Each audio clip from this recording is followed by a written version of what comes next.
ಜೈ ಶ್ರೀರಾಮ್.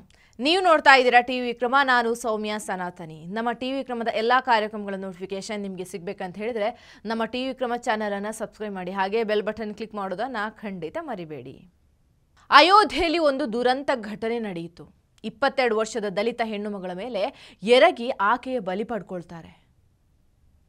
ಇಲ್ಲಿ ಆಕೆ ದಲಿತ ಹುಡುಗಿ ಅಂತ ಹೇಳೋದು ತಪ್ಪು, ಹುಡುಗಿಯಷ್ಟೇ.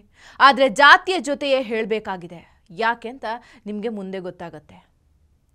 ಜನವರಿ 27ನೇ ತಾರೀಕು ಅಯೋಧ್ಯೆಯಲ್ಲಿ 22 ವರ್ಷದ ಒಬ್ಬ ಹೆಣ್ಣು ಮಗಳು ಮನೆಯಿಂದ ಯಾವುದೋ ಕೆಲಸದ ನಿಮಿತ್ತ ಹೋಗಿರ್ತಾಳೆ. ಹೀಗೆ ಹೋದ ಮಗಳು ವಾಪಸ್ ಮನೆಗೆ ಬರೋದೇ ಇಲ್ಲ.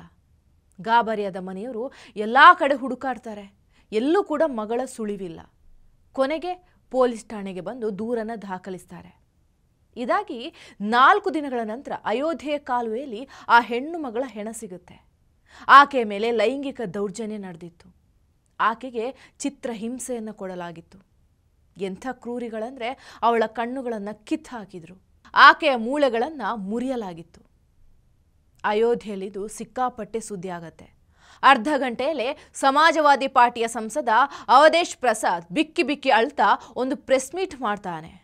ಆ ವಿಡಿಯೋ ನೀವು ನೋಡಲೇಬೇಕು.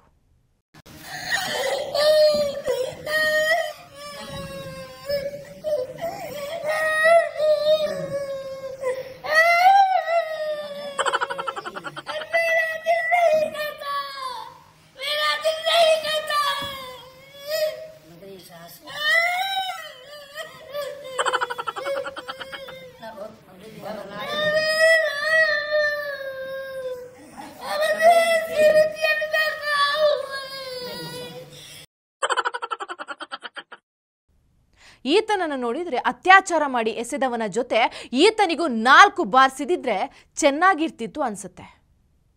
ನಿಮಗೆ ಯಾವುದಾದ್ರೂ ಆ್ಯಂಗಲ್ನಿಂದ ಈತನ ಕಣ್ಣಲ್ಲಿ ನೀರು ಬರ್ತಿರೋದು ಕಾಣಿಸ್ತಿದ್ಯಾ? ನಿಜವಾಗ್ಲೂ ಮನನೊಂದು ಅಳ್ತಾ ಇದ್ದಾನೆ ಅಂತ ಅನಿಸ್ತಿದ್ಯಾ?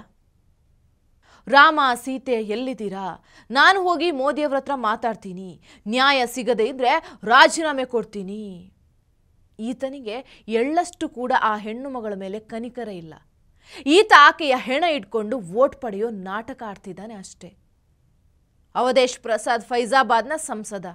ಇದೇ ಜಿಲ್ಲೆ ಮಿಲ್ಕಿಪುರ ವಿಧಾನಸಭಾ ಕ್ಷೇತ್ರದಲ್ಲಿ ಉಪಚುನಾವಣೆ ನಡೆಯಲಿದೆ. ಈ ಉಪಚುನಾವಣೆ ಬಿಜೆಪಿ ಹಾಗೂ ಸಮಾಜವಾದಿ ಎರಡೂ ಪಾರ್ಟಿಗೂ ಪ್ರತಿಷ್ಠೆ.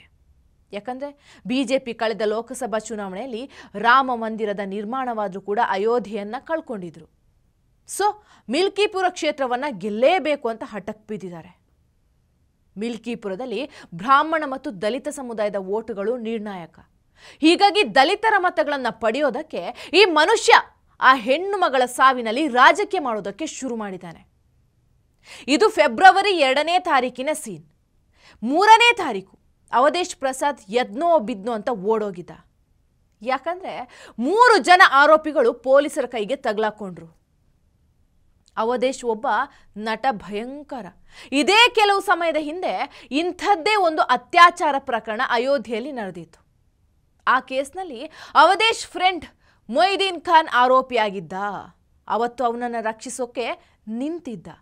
DNA ಟೆಸ್ಟ್ ಮಾಡಿ ಸಾಬೀತು ಮಾಡಿ ಅಂತ ಕೇಳ್ಕೊಳ್ತಾ ಇದ್ದ.